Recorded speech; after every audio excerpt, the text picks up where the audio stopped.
Not sure how many of you may have seen the movie Barbie, starring Margot Robbie. And if you did, towards the end of the movie, you may have taken note of Margot wearing a pair of Birkenstock sandals. And of course, they were pink. Oddly enough, another Margot was why Margot Robbie was wearing those sandals. Now, the Margot I'm referencing played a pivotal role in making Birkenstock sandals a very popular item in the United States. What's even more credible about this story is that this Margot knew absolutely nothing about shoes. How did she do this? Welcome to That's Life, I Swear. This podcast is about life's happenings in this world that conjure up such words as intriguing, frightening, life-changing, inspiring, and more. I'm Rick Barron, your host. That said, here's the rest of this story. If you follow the business financial news, you know that on October 11th of 2023, the German sandal maker Birkenstock went public. The company priced its IPO at $46 per share in the middle of its $44 to $49 price range. At the end of the day, they raised about almost $1.5 billion and gave Birkenstock a valuation of around $8.64 billion. Not bad. How did all this come about? Well, first, let me walk you through a little history about Birkenstock. Now, don't worry, we'll get to the other Margot in a bit. Birkenstock is the family name of the brand's founder, Johann Adam Birkenstock. Well, there's a name. The Birkenstock company traces its roots back to 1774. Church records in Langenbergheim, a town outside Frankfurt, indicated that one Johann Adam Birkenstock was registered there as a shoemaker. He came up with a novel idea of making fitness sandals to promote a natural gait in your walking. In the late 19th century, a descendant named Conrad Birkenstock opened 2 shops in Frankfurt. He made shoes, not sandals. Now, at the time, the insoles of shoes were typically flat, and Conrad's innovation was to make shoes with insoles that were contoured to fit and support the foot. He was one of the world's first shoemakers to experiment with insoles actually molded to the shape of the foot, rather than the traditional flat footbed back in 1896, a more flexible footbed, if you will. In the early 20th century, as shoe production became increasingly industrialized, Conrad developed flexible rubber insoles that could be inserted into commercially made shoes to create a more comfortable, as they would say, fussbed, or footbed. He became an orthopedic authority, as did his son Carl Birkenstock, who joined the family business in his teens. Carl eventually wrote several books and pamphlets about foot health. They were filled with cross-sectional drawings of feet misshapen by inappropriate shoes. Carl Birkenstock's son, Carl, with a K, joined the business, and in the 60s the company began producing sandals. According to company lore, Carl, the one with the K, experimented in his family kitchen, baking a blend of cork and latex to produce a material that was light, resilient, and supportive. Okay, history lesson is over. Let's get back to Margot Fraser. Who was she? Well, she drove Birkenstock's success in the United States for 40 plus years. Now again, bear in mind, all this came about only because she had tired feet one day. I'll tell you the story right now. The journey of Birkenstock's evolution from a niche German wellness product into a global fashion icon wouldn't have unfolded as it did without the involvement of this remarkable woman. Born in 1929 and raised in Berlin, Margot made her mark as a successful dressmaker in Bremen, Germany. When she attended elementary school in the 1930s, she remembers her principal saying, "Girls were capable of anything and should follow their dreams." Now, Margot took this quote to heart, but not her mother, who thought that that type of thinking was nothing but silly nonsense. Even Margot's father was of the same mindset. When she told him she wanted to travel the world for business and show people that not all Germans were bad, he responded, "My dear, you could never do that as a woman." For Margot, the word impossible was not part of her demeanor, but rather the word possible. faced with a bleak World War II Germany, and her strong passion for her dream, she resolved to leave her homeland and headed over to the United States. Margot later found her roots and settled in Santa Cruz, California. By the early 60s, she became an American citizen and married an American.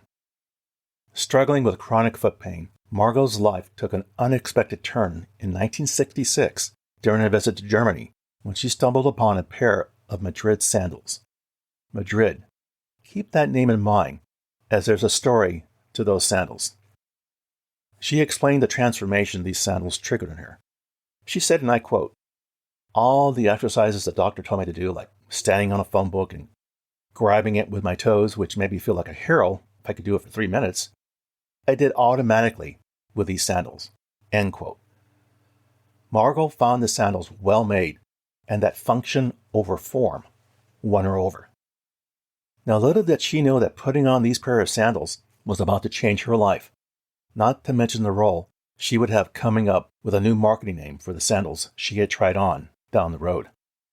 Later on, the porch light went on in Margot's head.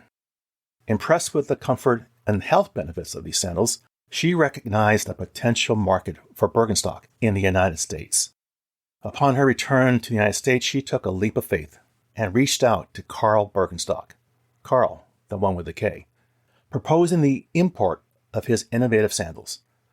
At the time, she observed all women's shoes were narrow and had pointed toes. Even the so-called healthy shoes still had heels. With countless American women enduring foot pain, Margot envisioned an easy transition into these fantastic footwear creations. Much to Margot's surprise, she was stunned when Carl Birkenstock said, "Yes, let's do it." Her initial encounters with skepticism, where shoe store managers insisted that her sandals would never sell, were met with resilience. A friend's ingenious suggestion led her to set up a booth at a health food convention in San Francisco. Her very first customers were health food store owners familiar with the discomfort of standing all day, who began selling Birkenstocks besides granola bars and vitamins on their shelves. Ironically, the earlier store managers who had initially dismissed her found themselves desperately seeking Birkenstocks. Margot shared a story how the shoe store managers early on came to her saying, "Look, there's a health food store on my street and people are walking out with shoe boxes. They should be walking out of my store with shoe boxes."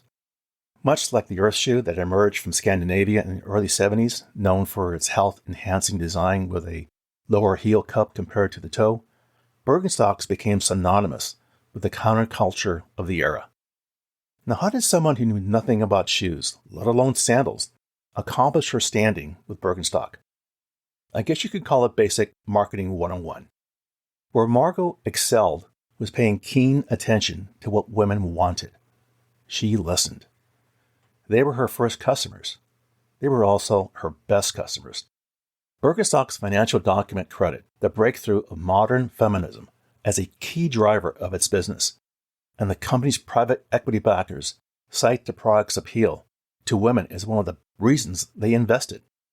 In fact, Birkenstock says 72% of its customers are females. Looking at the breakdown of the company's base is remarkable when you consider they pitch its products to be unisex. I mean, Steve Jobs wore these sandals. Sneaker geeks have an obsession with these shoes. Before you knew it, Margot began introducing the brand to American consumers and found Birkenstock Footprint Sandal, Inc. in California in 1967 and became the first distributor of Birkenstock sandals in the United States. They say timing is everything, not to mention location, location, location. Margot began to make inroads with the consumer in the 1970s as sales for sandals were picking up steam. In the United States, Birkenstocks were first popular among young men and later on with flower children, a group traditionally associated with American liberalism. The shoe became popular with hippies and others who had a back-to-nature philosophy and appreciated the natural foot shape and foot-friendly comfort of Birkenstocks. Now, these sandals would have crossed the ocean eventually, but the sandals became a symbol of rebellion because they landed in the heart of the counterculture of the United States, California in particular, when and where people were allergic to the mainstream and willing to wear their anti-establishment values on their feet. Margot's marketing efforts and grassroots approach to promoting Birkenstock sandals soon took off over the years. She emphasized the comfort and the orthopedic advantages of the sandals, thus the value add for the consumer's feet. Her efforts gradually gained traction. Birkenstock sandals began to attract a dedicated following, especially among people seeking comfort and supportive footwear. Margot formed a close relationship with the Birkenstock family, sharing their unwavering passion for all things Birkenstock. They crafted shoes and made pivotal company decisions based on her invaluable feedback. Now, an example of her marketing sense was when she tried on Birkenstock sandals for the very first time back in Germany. Remember when she had very tired feet? Well, that moment, Margot laid eyes on that very ugly sandal, and she knew it was something special. Its official name at the time was the original Birkenstock footbed sandal. But her instincts told her that a name like that just wouldn't catch the American public, particularly with the women. She passionately pitched her marketing insight to her German partners, who embraced her suggestion. And so the single-strap sensation was reborn as the Madrid. Fast forward, and it's not just any bestseller. It's one of the company's absolute stars. The bold taste of the American consumer influenced the production in Germany. Margot told a story how sometimes her ideas were met with resistance. She remembers saying that when I started to ask for color, the man who had to distribute the sandals in Switzerland said, "This woman is going to ruin us. We are orthopedic. We don't need a color." But they brought color into the United States, and it helped sales everywhere. The transformation of this business since Margot Fraser's game-changing sale of Birkenstock USA to her employees in her retirement in 2002 is nothing short of astonishing. It's like the company stepped into a time machine, propelled into a thrilling new era. Fast forward to today, and you hardly recognize the company. Birkenstock isn't just about comfy sandals anymore. It's a whirlwind of innovations. Sneakers, boots, wooden wonders, and waterproof masterpieces now grace its product line. I mean, gone are the days when these sandals were just an anti-fashion statement. I mean, they've undergone a Cinderella-style makeover, becoming the go-to choice for the posh and the famous, including celebrities and models. Again, none of this epic journey would have been possible without the unbeatable Margot Fraser at the helm. I mean, she's a true hero of this Birkenstock adventure, particularly in the United States. Sadly, we lost Margot Fraser in 2017 at the age of 88. But her legacy will live on with Birkenstock. The company will not be in this place with the energy of a woman who knew nothing about shoes. The CEO of Birkenstock America's division could not have stated it better when Margot passed away. He said, and I quote, "It's not an overstatement to say that Margot's pioneering efforts paved the way for European comfort brands here in the United States. It is because of Margot and the foundation she built that the brand is enjoying the success that it is today. And it's because of Margot that shoes that are good for you have a place in so many stores and closets across the country." End quote. What can we learn from this story? What's the takeaway? Margot Fraser's success at Birkenstock was a result of impeccable timing, market understanding, adaptability, passion, effective marketing, and cross-generational appeal, and her unwavering dedication. Her journey of 40-plus years serves as a compelling case for entrepreneurs and business leaders to take the word impossible and convert it to possible. Well, there you go, my friends. That's life, I swear. For further information regarding the material covered in this episode, I invite you to visit my website, which you can find on either Apple Podcasts or Google Podcasts, for show notes, calling out key pieces of content mentioned, and the episode transcript. As always, I thank you for listening and your interest. Be sure to subscribe here or wherever you get your podcasts so you don't miss an episode. See you soon.